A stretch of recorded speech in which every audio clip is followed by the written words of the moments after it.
Love at first sight. शाम के 5 बज रहे थे। आसमान बिल्कुल साफ था। हल्की ठंडी हवाएं चल रही थी। हम दोस्तों के साथ मोहल्ले में एक छोटी सी मैदान में क्रिकेट खेल रहे थे।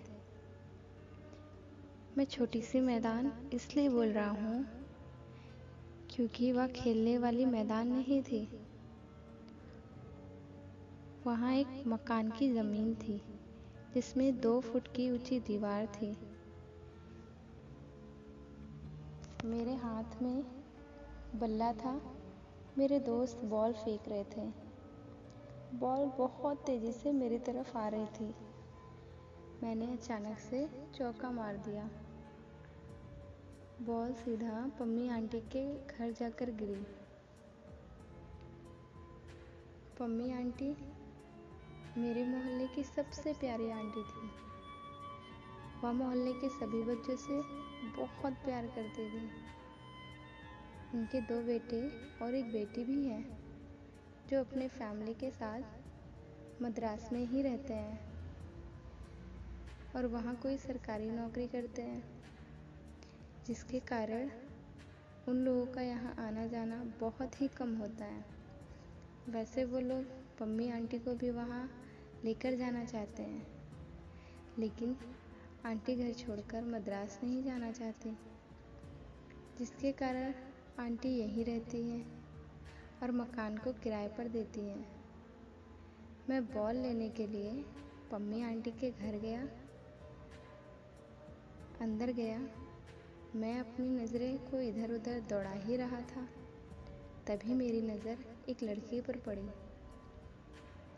जो छत पर धूप में कपड़े सुखाने के लिए गई थी।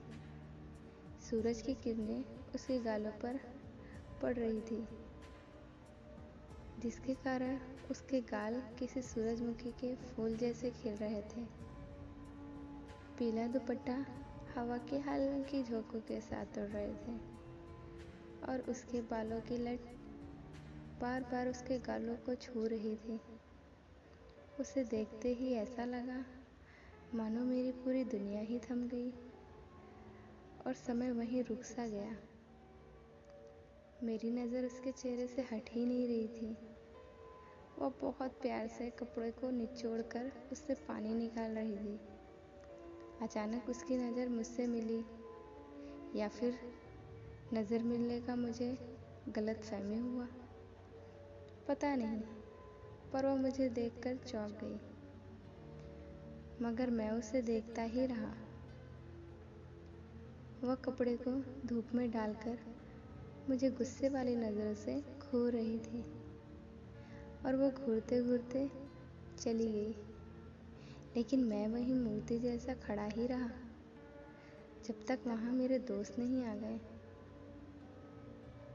दोस्त लोग भी आ गए। सब लोग हैरान थे और मुझे गुस्से में बोल रहे थे, इतने समय से एक गेंद भी नहीं मिली। मेरा एक दोस्त बहुत नाराज़ हुआ।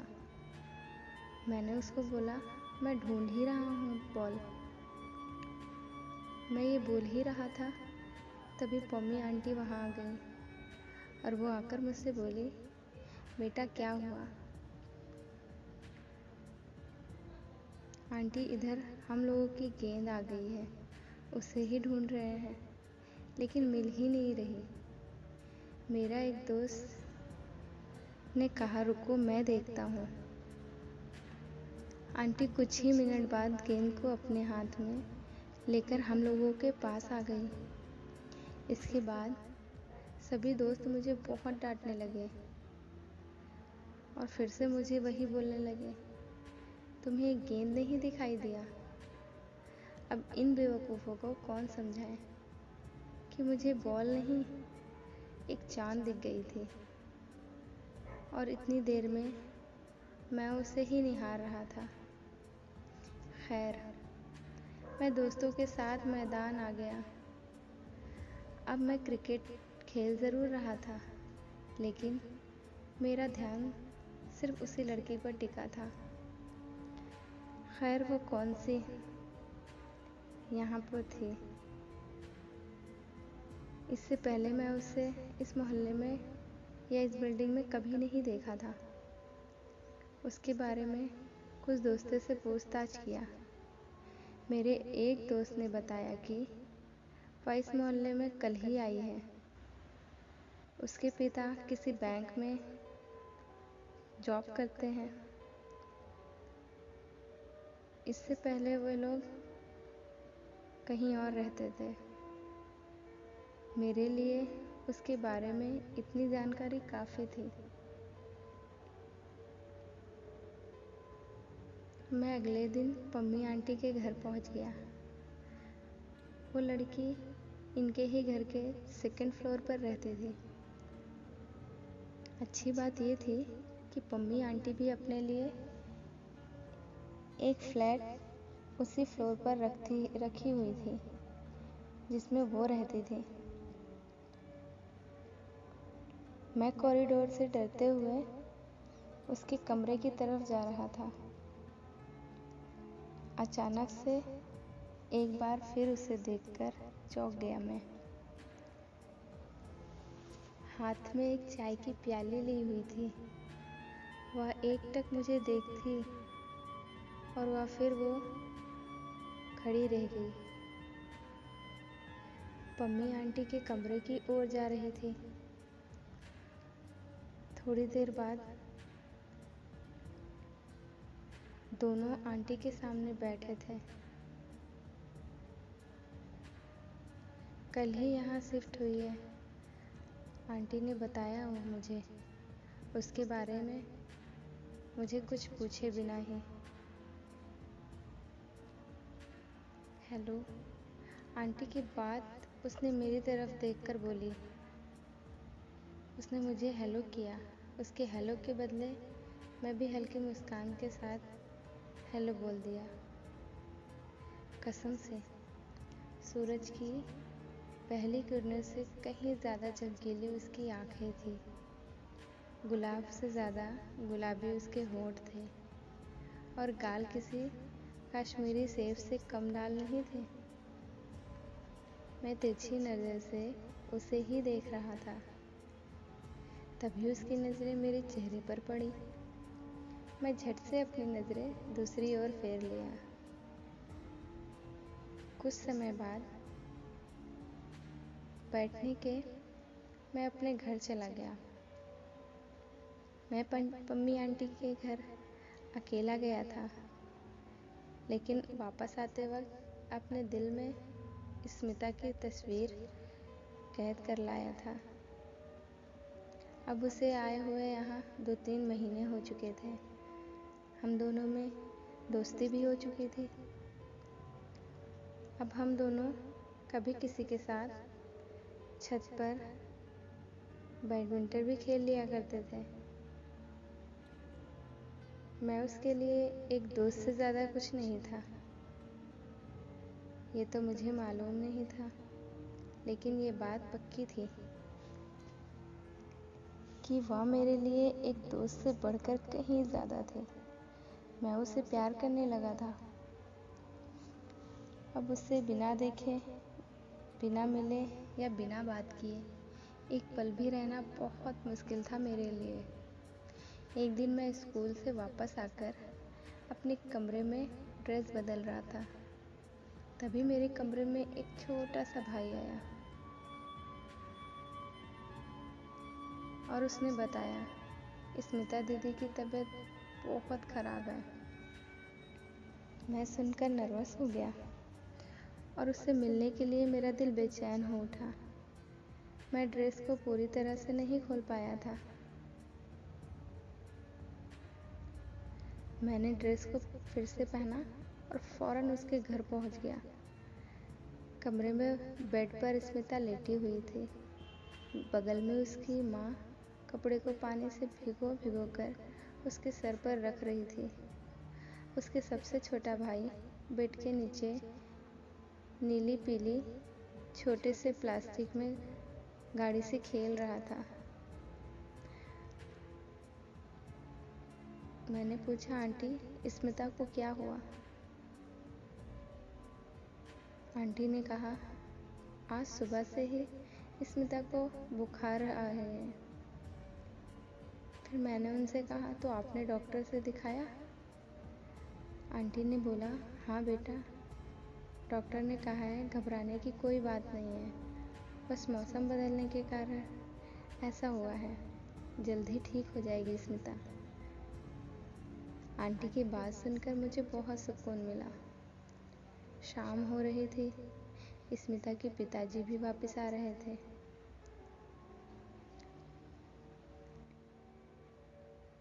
आंटी मुझे बेड पर बैठने के लिए बोल रही थी।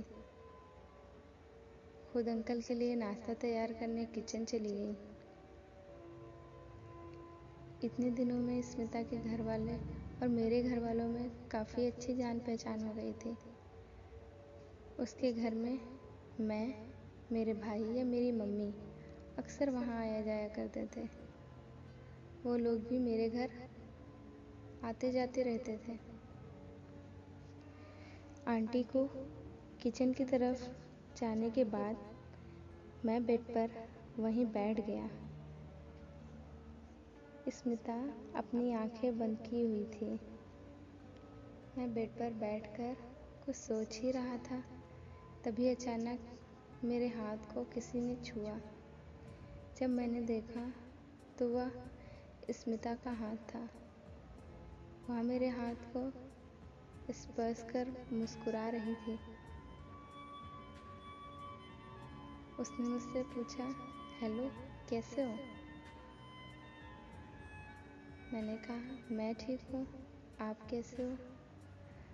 फिर उसने मुस्कुराते हुए जवाब दिया, अब ठीक हूँ। मैंने पूछा, क्या हो गया था? उसने बोला, पता नहीं।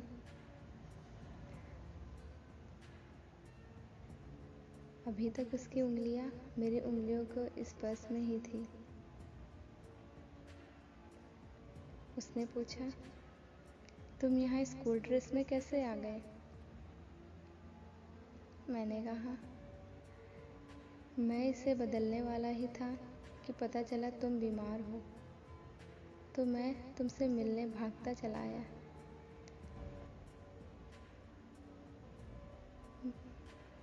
स्मिता ने हंसकर कहा, मैं इतनी भी बीमार नहीं थी, मरी नहीं जा रही थी।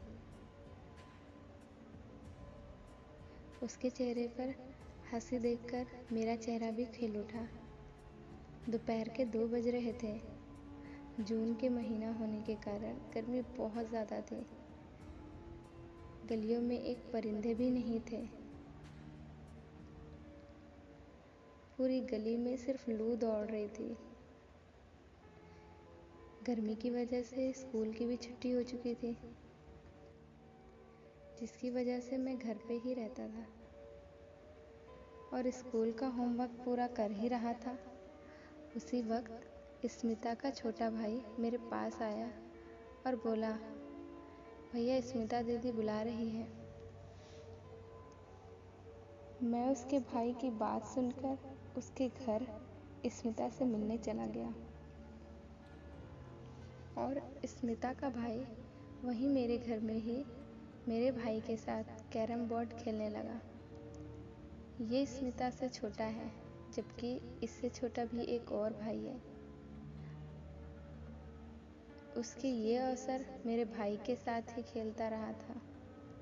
यूँ कहें या मेरे छोटे भाई एक दोस्त बन गया था। मैं स्मिता के घर पहुंचा। वह टीवी पर ऋतिक रोशन की फिल्में देख रही थी, कहो ना प्यार है। मुझे वहां पहुंचते ही वह टीवी को बंद कर दी और उसने मुझे बैठने का इशारा किया। मैंने उससे कहा, तुमने मुझे बुलाया? स्मिता ने मुस्कुराते हुए कहा, हाँ, डिस्टर्ब तो नहीं किया? मैंने कहा, नहीं, अंकल आंटी घर पर नहीं दिख रहे हैं। मैंने अपनी आंखों से पूरे घर को स्कैन करते हुए देखा था। स्मिता ने जवाब दिया, पापा मम्मी घर गए हैं, शायद शाम तक वापस आएंगे। आप बैठो।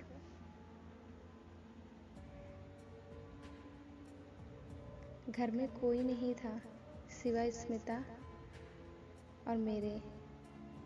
स्मिता अकेली थी। उसे देखकर मेरा दिल तेजी से धड़क रहा था। मैं कुछ नहीं बोल पा रहा था। तभी स्मिता कुर्सी से उठकर खड़ी हो गई और वह मेरे करीब आ गई।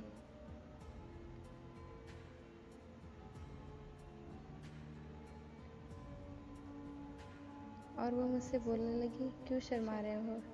ऐसी कोई बात नहीं है। मैं नर्वस था। उसकी आंखें मेरी आंखों से जा मिली। वह मेरे और करीब आ गई, जिसके कारण मेरी सांसें फूलने लगी। मुझे समझ नहीं आ रहा था मुझे क्या करना चाहिए। तभी वो हल्की आवाज़ में मुझे बोली, आई लव यू। मुझे सुनकर यकीन नहीं हुआ। मुझे लग रहा था मैं सपना देख रहा हूँ। लेकिन जब वह मेरे कंधों पर अपना हाथ रखकर मुझसे यह फिर से बोली, तो मुझे यकीन हुआ ये सपना नहीं हकीकत है। मैंने भी उसे आई लव यू बोल ही दिया। उस दिन के बाद हम दोनों एक दूसरे की ज़िंदगी बन गए थे। आज उस घटना के 5 साल हो चुके हैं, मगर फिर भी हम दोनों के प्यार में एक तिली भी फर्क नहीं आया। दिन ब दिन हमारा प्यार बढ़ता ही जा रहा था। फिलहाल हम लोग ग्वालियर में एक ही कॉलेज से भी टीच कर रहे थे और काफ़ी खुश हैं। हम दोनों पढ़ाई समाप्त करने के बाद शादी करने वाले हैं। इसके सपने हम दोनों ही देखना शुरू कर दिए। बस यही थी हमारी लव स्टोरी, मोहल्ले का प्यार।